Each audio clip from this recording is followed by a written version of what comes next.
Chris Voss gave me a huge 1 year's worth of subscriptions on Patreon, and I'm grateful to him for bringing you today's video. Braids are as a nightmare versus Massacre Girl, Zedruu, and Surrak. Tried to play Braids recently and I don't think it went too well, so I've just decided to boot it up again. A 2-lander with a Dreadhorde invasion isn't the best, but we've got sack fodder at least, so hopefully we'll get into another black and we can start sacrificing the token to Braids. Draw into Pawn of Ulamog on turn 1, and we see Once Upon a Time cast for free because it's the first spell that Surrak decided to play. Decided to reveal a Birds of Paradise to us, so no doubt we'll play that here. Alright, still haven't got into a land. We've got another 2 mana play we can make at least, but need to be seeing a land next turn preferably. Outcaster Trailblazer was plotted as opposed to being played straight away, so kind of being used as ramp. We have a Hithlane Rope for the Jeskai player. The other mono black player just decided to hold up priority, so we get a zombie token with a plus counter, which might be relevant with minus counters that Massacre Girl wants to make use of. We do draw into a land, we'll have to bolt it down unfortunately, but that does allow us into Braids, so we'll hope that Massacre Girl isn't going to deal with that straight away, because I'd very much like to draw into another land for next turn. We were allowed through to the end step, so I'll sacrifice the zombie token, and we'll draw at least 2 cards here, probably 3. Alright, clear a Feed the Swarm off the top. There's a Swamp and a Plague Crafter, so we can definitely get rid of Bloodghast because that can come in for free next turn. And then I'm just going to try and get rid of Grey Merchant of Asphodel, I think, because I'm hoping Zulaport Cutthroat is going to gain us more life over the course of the game. Ruby, Daring Tracker, and a Selvala, Heart of the Wild, so it's noteworthy he's not playing the Outbreaker or Outcaster Trailblazer. 3 cards in hand and no doubt awaiting a board wipe from the Massacre Girl. Hithlane Rope activated, so does that go? Yeah, it goes to the left, so we'll be getting it after this player, assuming he activates it. So manages to make a 3rd land by turn 3 and passes over to the Massacre Girl. Iara, First of Lochthwain, is the first aristocrat effect we see. Dreadhorde Invasion continuing to trigger and give us sacrifice fodder. We draw another land. So the aim here is we get Bloodghast on every landfall. So we could sacrifice, we can actually block with the zombie token, so sacrificing Bloodghast might be an idea. Might regret that if we see a Bajuka Bog or something, but this is pretty useless in the early game. So let's go at Lightning Greaves onto our commander. Suppose I could give the Bloodghast haste so we can swing in here. Let's also get down the Zulaport Cutthroat. Not going to bother bluffing anything before we attack. So then it is Braids to the right against the 2-3. This doesn't have Death Touch or anything. And we'll take the 2-1 down the middle. And as strong as the team of player is looking, I do want to focus in a bit more towards Massacre Girl because I don't think we're going to be able to keep creatures in play for very long with that commander still at the table. So pass the Lightning Greaves over to the Braids Arisen Nightmare, and then we can sacrifice our Bloodghast for the turn.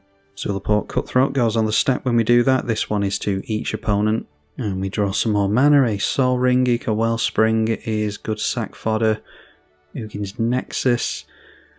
So I think, yeah, Playcrafter isn't going to be quite as good as I'd like it to be. And we've got a bit of removal in hand anyway, so I'll just ditch that. Outcaster Trailblazer being cast this turn for free because it was plotted, so they get a green mana when it enters, and makes Teema mana with the Selvala into a Surrak Dragonclaw. So we will draw a card to that with Selvala because it's going to have the biggest power. Draws from the Outcaster Trailblazer as well. So he's back up to 7. Hithlane Rope was activated before our turn ended. You can do this at instant speed. So he must have just had mana floating or something. Throws out a Ghostly Pilferer as well. And he has Surveilled with the Hedge Maze and Arena of Glory into the bin when he cracked his Misty Rainforest for the turn. Zedruu the Great-Hearted coming into play before anything gets swapped around. Although I forgot about this, of course, we have control of this and it does belong to Zedruu, so only going to trigger this at the beginning of the upkeep, but he will get to draw an additional card and gain a life. And down comes Massacre Girl, ready to give the creatures Wither. Now, I don't know if this is going to be spot removal based or creature based or board wipe based. We played against Massacre Girl recently and it was a real nightmare, so not knowing this player and the type of deck that he plays, I don't know if to use Oubliette on this or on the Trample Enabler, but Oubliette onto Massacre Girl is probably the play I'm going to make. Okay, we draw into Bone Shredder, so that can actually deal with the Teamer commander over there. Let's make landfall, bringing back Bloodghast. And then we definitely get down the Sol Ring for the turn. I want to play the Ugin's Nexus as well. We can sacrifice that to gain an extra turn. And that will allow us to gain some additional mana with the Hithlane Rope next turn as well. So we'll drop the Ugin's Nexus and we will hand the rope over to our opponent.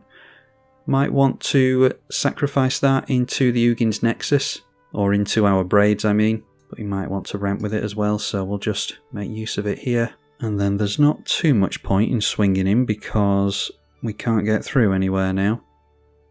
So let's just pass through the turn. Could maybe have put haste on the Bloodghast and either hit someone for 2 or drained everyone for 1, depending on if the person blocks or not. But I don't think it really matters if we lose that little bit of damage. So straight through to the end step. And obviously Braids goes on the stack. We've got 5 cards in hand at the moment. Sacrifice the Nexus straight away.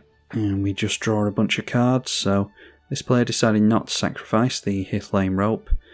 And yeah, we've got a Burglar Rat. Our opponents have quite a few cards in hand, so I might just ditch that. And then Dreadhorde Invasion, losing us a life and putting another counter on the zombie token. Did not draw into another land there, curiously, so yeah, that's pretty unlucky. Draw into another discard effect. So I think we definitely want to use Bone Shredder on the Teamer commander. Then we might as well just sacrifice Bone Shredder this turn, I think, because we're not going to pay the Echo cost next turn. Then let's go for Oubliette onto another commander in the Massacre Girl. And I think a mono black player will struggle to get rid of Oubliette unless he draws into his own Feed the Swarm or some of the other enchantment removal. But this should deal with that commander for quite a few turns. So Massacre Girl phases out. We've still got the Oubliette that we can sacrifice if we want to. I'll try and make a land for the turn. I mean, we could just take care of all the commanders and go Feed the Swarm onto Zedruu, but I think we'll leave it alone. Let's try and draw into a land with the Eco Wellspring. Alright, and we do manage to make one, so drop that here. Maybe could have waited on that actually, because I am going to swing in with the Bloodghast, so probably should have waited. We'll take the 2 damage into the left, and then yeah, a couple of 3/3s to the right should be fine. And we're drawing into enough cards here, so I don't think we need to sacrifice the Eco Wellspring. We'll just go for the Bone Shredder after all. So sacrifice that to Braids. Our opponents all took their damage. They're all below 30 now. And when a creature dies, we gain a little bit of life from Zulaport, of course. So we're just hoping that we can control the board for long enough to not get a 3v1 taking us out, really. A Ghostly Pilferer was sacrificed to Braids, so we only drew 2 cards, but one of which is an unlimited hand size. Polywog Prodigy from Surrak, and yeah, we haven't seen a lot of this one. I had high hopes for it when it was first spoiled, but I haven't seen a lot of play from it. So I'll see how much damage Selvala does here. Might be that we have to throw Feed the Swarm over in that direction. The 4/2 swings in at us, as you would expect. Zulaport hopefully makes it a little bit more difficult for our opponents to cast a board wipe, and then just decided to pass the turn, so Selvala can make 4 in total, 3 once you take away the green. 5, 6, 7 and 8, so there might be a Cyclonic Rift available. Zedruu has drawn a card and gained a life thanks to the rope over here. A Crow and Horse gets passed around the table as well, so that can be more sacrifice fodder for our opponents. If we sacrifice an artifact at some point, they can easily get rid of this. That will stop us drawing a card, and it will stop Zedruu from drawing more cards as well. So this probably won't last too long. Argument to be made for giving that to us, so that we are less likely to sacrifice it, but instead decides to hand it over here. Massacre Girl already has the choice of a few artifacts to get rid of anyway. A Crow and Horse makes soldiers during the upkeep as well, so more things that die into the Massacre Girl if he ever gets his commander back. Massacre Girl with 5 lands just passing straight through to us. And that is a Vat of Rebirth ready for things to start getting blown up. Assuming that we see a board wipe, I'm still expecting the mass bounce over here. So let's see, do we have to consider landfall? I think I'll go Feed the Swarm onto Selvala and we'll see what he does. He might want to float the mana in response, and that might suggest that he's going to do something. So does float the mana. and makes a bunch of green, so it still could be Cyclonic Rift, which is only 1 blue for some reason, so might just pass straight through to combat and see how he uses that mana, because I don't think we're swinging anywhere anyway. Okay, there's been a bit of salt from the Massacre Girl player here, and just for transparency's sake, he's just sent me a private message for some reason. So he's embarrassed that that's going to be seen in public, I'm assuming, is why he made it private. He didn't want the other 2 opponents to see it. It's a Chord of Calling for this player. He didn't go through to combat to do it, so we're still in the first main. We are down to 25, we lost 3 to the Selvala dying. That is a Bonehorde Dracosaur. So triggers the Outcaster for a card draw, evolve onto the Poliwag Prodigy, might begin to draw cards quite soon. But we're still in the main phase here, so we can decide what we want to do. Let's look at a Vat of Rebirth. Better to have that in sooner than later. That means the Poliwag Prodigy does trigger now, so goes up to 8 in hand, but hopefully we've dealt with a nice amount of his mana. Don't think we're going to be using Spine of Issar this turn, so let's just go through to combat after all. And we'll swing down the middle. That is a 4-4 versus a 2-4 and a 1-1. The soldier probably just gets sacrificed here. No, decides to take the damage, so down to 23. Again, should have swung in with Bloodghast, keep forgetting about that. Oh well, doesn't matter. Let's go Demon's Disciple. Yeah, maybe should have got down the Pawn of Ulamog here as well, so we've got more sack fodder into the Vat of Rebirth. Never got this far in with this particular Braids deck, to be honest. Sacrifice the Bloodghast because we're going to make landfall in a minute, get our first counter on the Vat, and drain with the Cutthroat. Not doing the best at keeping our life total up here. We'll make the landfall now. Brings back the Vampire Spirit. And let's go for the Thought Vessel. This player does decide to scoop after all. Not sure if he got his ramp with the rope over there. That's a shame if he got screwed over with that one. Just drop the Pawn of Ulamog. We won't draw as many cards to Braids now is the problem. But we'll just pass through like that. And just sacrifice a Bloodghast because that will trigger the Pawn of Ulamog and the Vat of Rebirth. Zulaport drains for 1 again. We draw both times, get into a Cabal Stronghold, so we've got plenty of mana next turn. And a Defile. I did say to my opponent that he should be using that spot removal that I'm sure he's got in hand, and there it is. Goes on to the Dracosaur. So you see how he was complaining at us for using our spot removal on the incorrect creatures. Meanwhile, he's holding on to the spot removal himself. So unless he's only just drawn into that, he could have got rid of Selvala himself. Don't let whiny players dictate your plays. Make them worry about the things they're worried about themselves. Soul Ring for Surrak as well, who somehow still has his Mana Dorks in play. 9 cards in hand over there. A Lotus Cobra might have a fetch in play as well in a minute. Yep, a Windswept Heath, so he's going to gain 2 mana from the Lotus Cobra. Sacrifices Windswept Heath straight away. Now it's noteworthy with the Vat, it does trigger, not only do we get mana from this, but it will trigger the Vat as well. So we'll be able to then afford, once another creature dies, which shouldn't be too much of an issue, we should be able to reanimate the Grey Merchant of Asphodel. And we've got a decent amount of Devotion to Black here, so that could turn the tide for us. Questing Beast has hit the battlefield now, and Poliwag is now a 3-5, so should start drawing plenty of cards with that. 4-4 to the right, and a 3-5 to the right, so surprisingly they don't have tunnel vision against us. Should be a 2v1 this, but instead turning his Mana Dort to the right as well.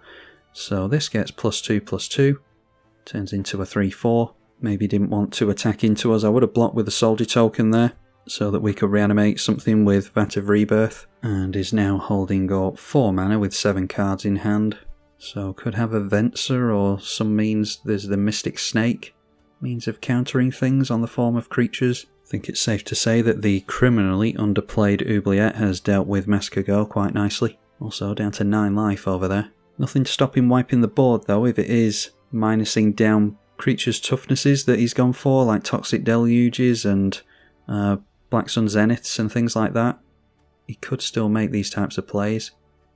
Just tap down 5 mana and now he's deciding against it. Nest of Scarabs, you can see what the aim is there, getting some tokens into play in order to chump block when he minuses things down. Although this is specifically minus counters on something like Black Sun Zenith.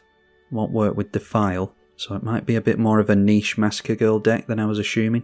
Anyway, let's see what we can do this turn. I think I definitely want to go for reanimating the Grey Merchant of Asphodel. Dreadhorde Invasion has stuck around the entire game. This is now a 5/5. We could get another creature into the bin by swinging in some creatures over here.